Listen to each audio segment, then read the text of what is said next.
Hey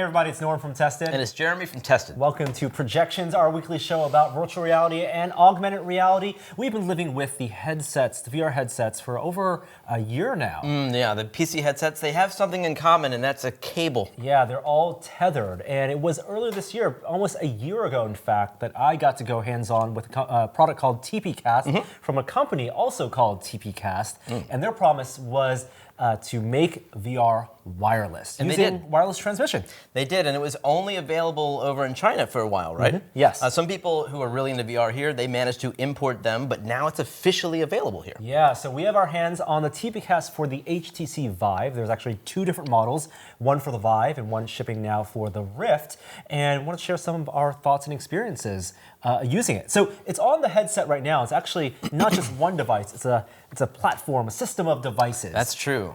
Yeah, so I guess this is the transmitter. Receiver. Oh, is that right? That's right. It receives the signal. So tell me how it works. So I think the thing that you most notice is what goes on, what you wear, right? Yeah. So typically for the Vive setup, you have a headset that you have three things that come out of it. You have power, HDMI, and USB. Right? Right. So the long cable that typically connects to this junction box, right? Three cords: power, USB, HDMI. Right. And so you need to find a way to feed all those things into the headset wirelessly, or at least without being connected to a power adapter or a computer. So HDMI comes in through this box, and this is a receiver that gets then wirelessly tethered to this transmitter. And then there's USB and power. There's USB that also comes in through here and goes to the headset. But you'll notice at the back of the receiver, there's also now this cord. So it's not completely tetherless. You are tethered to something. But you wear this around your waist. This. So is this the transmitter for the USB? That is a transmitter getting output from your controls. Yes, you're right. Okay. So this is power in and data out. Right. Right? Yeah. So you actually you're both transmitting and you're receiving. And you're this receiving video. And this is your big fat battery that you can have down here. And I was surprised because that big fat battery, it says Anker on it. It's just an off-the-shelf, very high density, high capacity USB power pack. Can I pull this out? If you pull it out, you'll notice one interesting thing about it. You can absolutely do it. It is just a USB battery pack.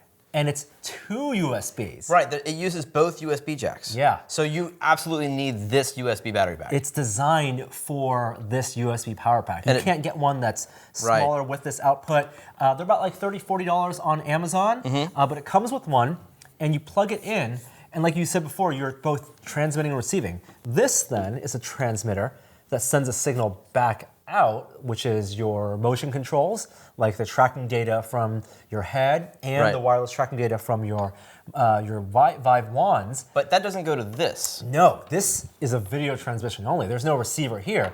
That goes to this, a TPCast router. It's a standard Wi-Fi router? It is technically a standard Wi-Fi router, but comes pre-configured out of the box for the system. So you can't use your own router for the system. Could you replace your router with that one? You could absolutely replace your router with that one, or most PCs have two Ethernet jacks on there, or you can use your Wi-Fi for internet on your laptop, and then if you have an Ethernet port or USB to Ethernet, you can plug that in. Okay, so it's standard, has four outputs, four Ethernet jacks. Yep. Okay. So the setup for the Vive, it's already a little bit, it's more than the Oculus or Windows Mixed Reality.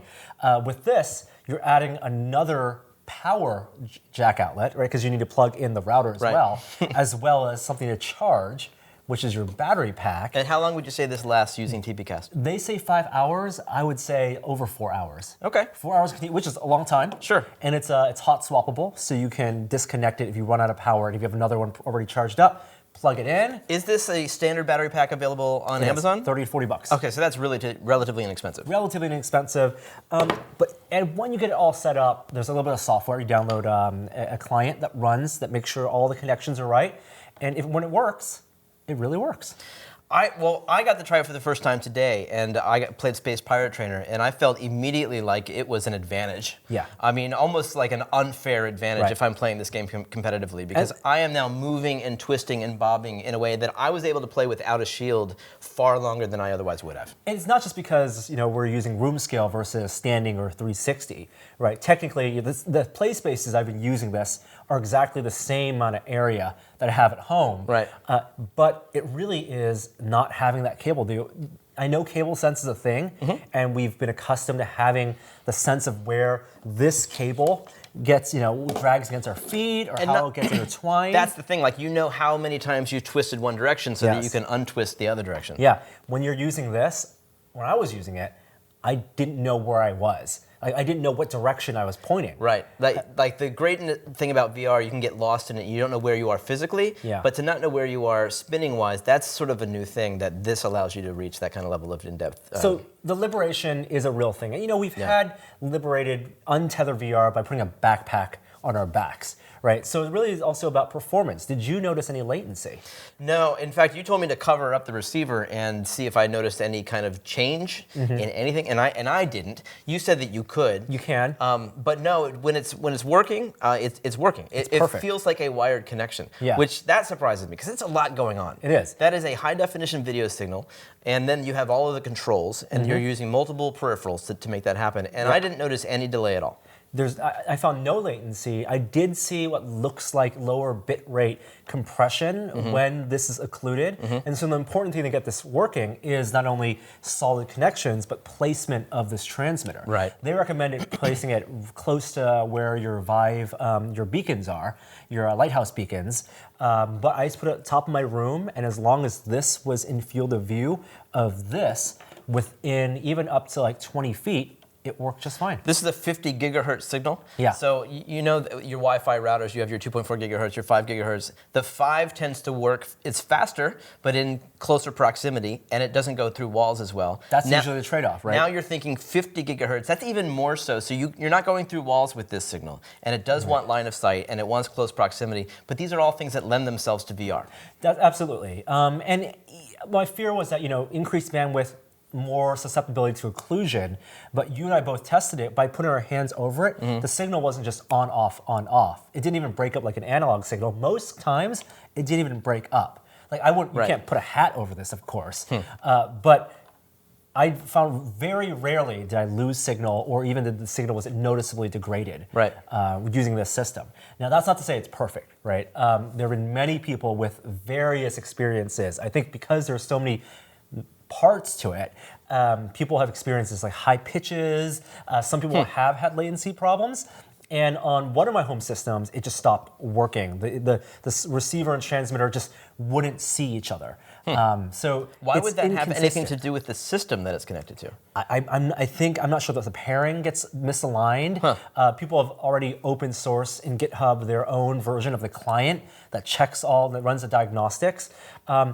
I don't think it's not a very polished system. I mean, the fact that this is a off-the-shelf router, this is an off-the-shelf battery that they're using to get the signals back and forth, the fact that you don't get everything, your mic signal doesn't go through, and also the camera at the front of the Vive that gives you that enhanced chaperone system doesn't work. They don't have the bandwidth to send that camera system over the Wi-Fi, or at least it's not built into their protocol. Yeah, it's not like a super elegant solution to this. It's not what you would expect Oculus or Vive to do once they get to a wireless solution. But it's happening. Like, this wireless VR using PCs is now possible. A year ago, we were hearing that this was something that we hope to get one day. Right. And we've already got it. It feels like a proof of concept that they worked out some of the bugs and they put it on shelves and you can order and buy it. Right. It does not feel like a polished experience or an integrated experience. Right. For that. I mean, the belt, this battery and this transmitter system, like, I like that this plugs in and this is contained, right? And then the belt they give you is this, and you're supposed to wrap this around your waist, plug it in, and kind of have that battery hanging off. Now, I see a lot of people maybe being inventive, like if they're playing a military shooter like Onward, and maybe they can design more of a vest that they can strap the battery to make it look like a magazine for one of their guns. Then that's going to be a little more immersive. But right now, this is still flopping around. And sometimes I even put it in my like hoodie pocket, and it works. But the battery is noticeable, I would say. I didn't mind the battery at all. In fact, I forgot entirely about it. What bothered me was the cable that goes to the battery, and I think that's just a matter of finding placement. You were suggesting going straight back. Over your head, yeah. I was a little over the shoulder with it. You don't want to graze you. Right, exactly, especially when you're moving your arms around. I didn't find this to be an obstruction at all.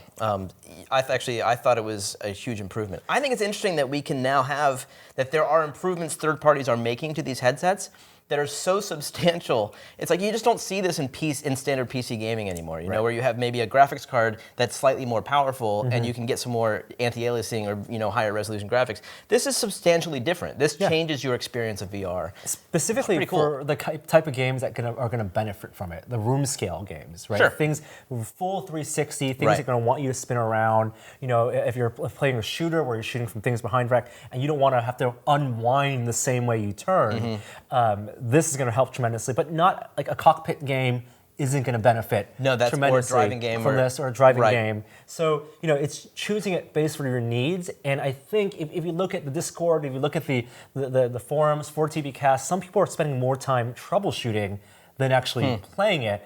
In my case, from one of my machines I was using this on, I still can't get it to work.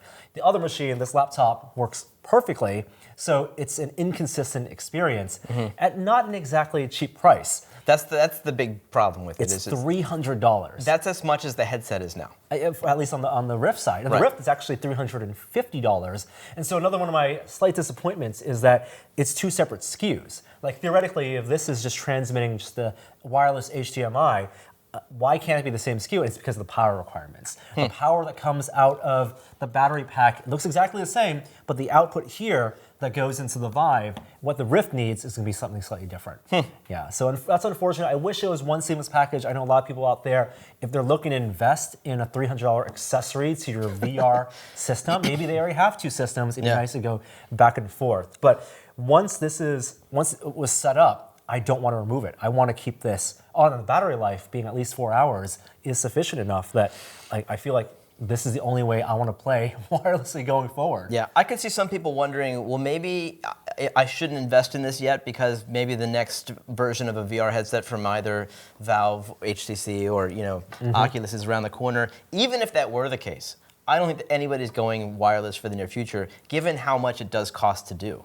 Right, but that still doesn't future-proof this, because if the next generation of headsets is a higher resolution or uses a different HDMI spec, oh no, if it uses 2.1, then this won't work. It won't have the bandwidth. I wonder what the max bandwidth is for this 50 gigahertz signal, but certainly this version of that won't work. Right. So it's really, I mean, we don't expect new headsets out, at least from Oculus in the next year.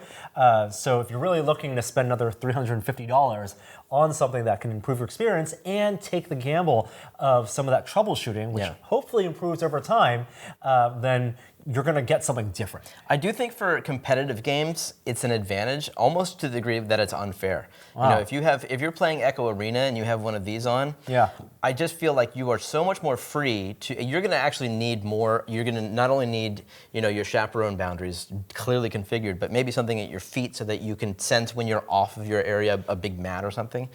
Because this allows you not just to spin around faster, but jump, swing your arms. You just feel more immersed in that space in a way that allows your body to be more free and nimble. Untethered in all the ways. Yeah.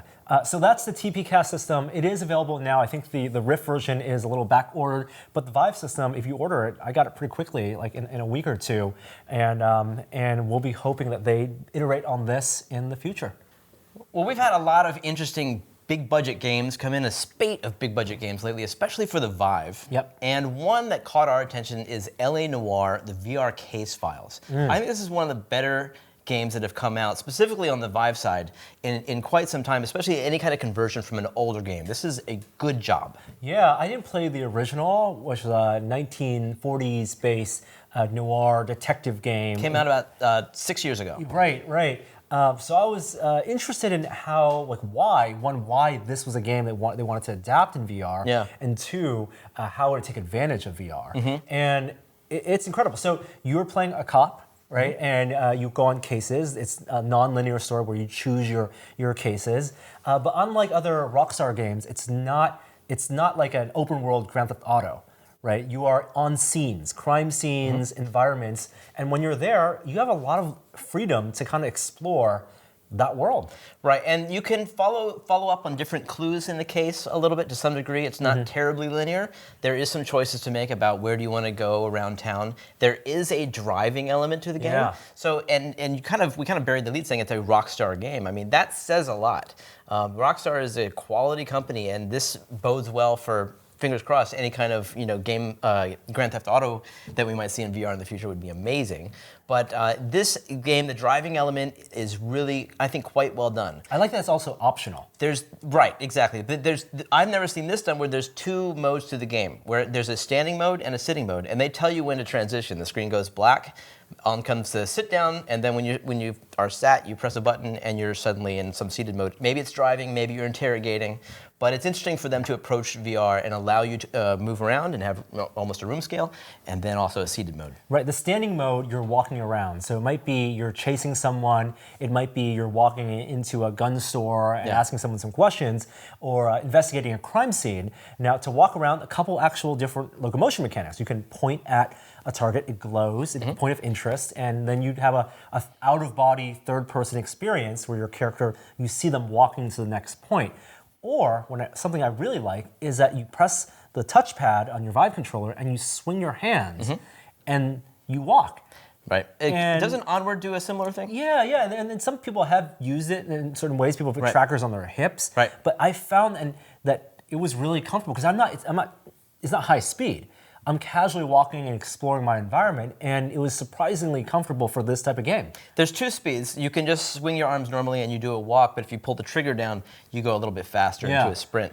And the amount that you're swinging your hands controls how fast you're walking, and it is an interesting solution that reduces motion sickness. I don't have a problem with the motion sickness so much. I just found that movement mode was just took longer, and it was less accurate. So I would start going in the wrong direction, and I would have trouble turning. I ended up just playing the whole game with the point and click. Oh, interesting. I tried to reduce my turning when I was doing the hand swinging. It was more just long strides of walking down, stopping, turning. Yeah. Now, there are a lot of NPCs in this game, right? It's a single-player game. You have your boss, your partner. There are people on the street, like as in Rockstar games. And one of the more notable aspects of LA Noire was the facial animation for the characters. They did a lot of interesting facial performance capture that got mapped onto these NPCs.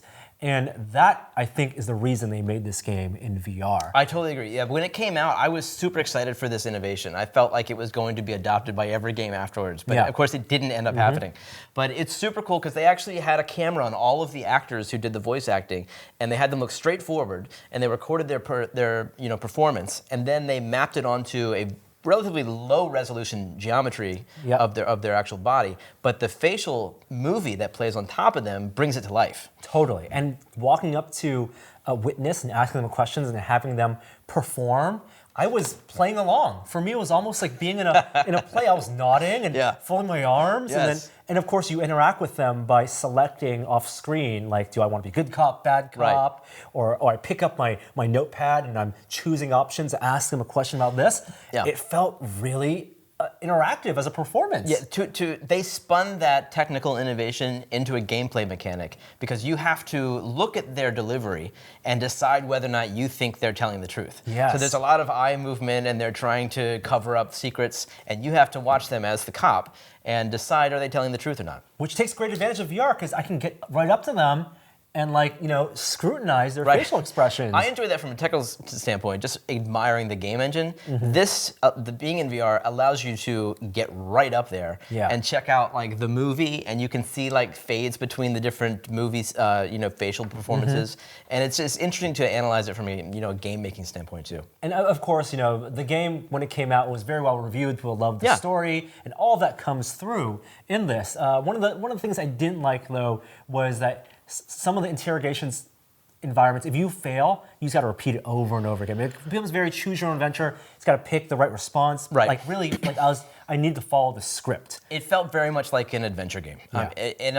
This could be the rebirth of adventure games because I would totally be on board. This could be Police Quest for the 2000s. I mean, it is that way though. That when you go down the wrong path, there's a lot of repetition. And in fact, I got into a spot where I was backed into a corner, and I hadn't done enough investigation. So I could not get through this scene. There was you didn't have no the evidence. possible way because I didn't have the evidence. Unfortunately, the game wasn't smart enough to know that. So I just kept replaying it until I went back into an earlier save polish, state. I think, could be used. And also some of the problems of adapting a game like this to VR, where like if you walk into an apartment building, you have to go up flights of stairs. If I'm used to my walking mechanic, that doesn't work up the flight of stairs. You have to teleport. And there's also the point and click. The point and click, yeah. Then there's also combat too. Like there are modes, there are parts of the game where you're in a shootout with some bank robbers, or where you're cocking a shotgun two-handed and you're leaning around corners. And I don't think that was as engaging. The action wasn't as engaging as or polished as other VR shooters we've played. Right. Although some of the hand-to-hand combat I actually really enjoyed. There's more hand-to-hand combat than armed combat, but it's relatively simple. I enjoyed the hand-to-hand combat, but I wanted it to be a little deeper too. Like there's just a lot of blocking, punching. Thankfully, you could just do an open-handed slap, which is probably how I would have a fight in real life. So I was glad that was there. So LA Noire, I mean, it's piggybacking off of all the work that they did on this huge AAA console game. So we can't expect that this is going to be a regular thing for VR in the future, but it was such a smart move for them to adapt this specific game, and I think it was, as a port, like you said, it's one of the shining examples of a port to VR. Unfortunately, the team that made this game originally was dissolved. They didn't continue to make games with Team Bondi, but I hope that they're happy to see this game find a new life in VR. It really is one of the better choices that we've seen as a remake, and they made some super smart choices. Hopefully now we're looking forward to more Rockstar games coming to VR in the future. Awesome. So that's it for this week. Next week will be our final episode of Projections of the Year. Hope you've enjoyed it for this year, and we'll be talking about some of our favorite VR experiences of 2017. So we'll see you then.